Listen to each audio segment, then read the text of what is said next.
Hi everyone, my name is Raphael Ajima. I have my origins from Nigeria, specifically in Osuka, which is a tiny town in southern Nigeria where I lived all my life until I moved to Canada in 2015 for my university education as a Mastercard Foundation Scholar.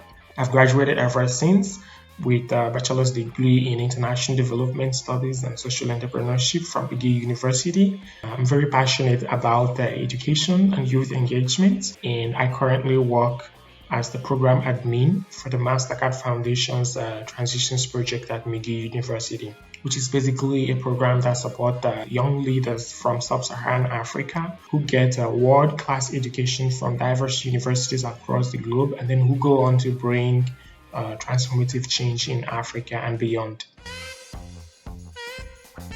I got exposed to Black History Month, and racism when I moved over to North America and Canada, because in Nigeria, people do not use Blackness as a form of identity.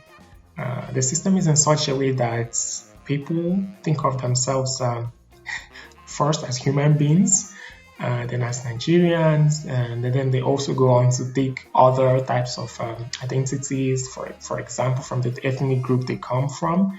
I feel this is something very powerful to recognize because it actually allows people to take other forms of identity other than just seeing themselves perhaps as Black people or identifying themselves through the color of their skin. I definitely had to get educated on Black history, on racism when I moved over to North America.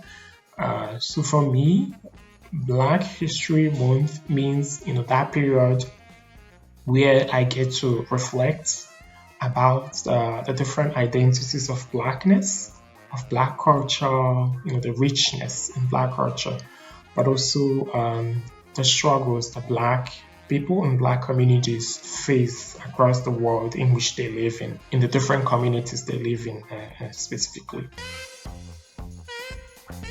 Black heritage, which for me means recognizing the present through the lens of the past. So you think of the cultures of concepts such as Afrocentrism, colonialism, slavery, civil rights movements. You talk about our ancestors, Black ancestors, Black legacies in music, in sports, Black people in Africa, in the Caribbean, in everywhere. The list is endless.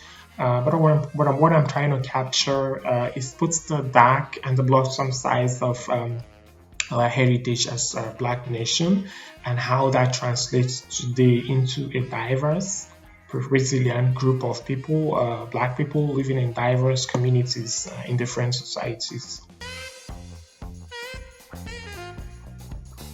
One, people are able to reflect truthfully about the past and the present, and sort of also be grateful to our ancestors who fought and sometimes lost their lives so that Black people can have a space today. I also hope that it becomes an opportunity to reflect on how we're all connected as one people, beginning all the way from Africa, the mother continent, to Americas, to Europe and Asia, where Black and brown people live.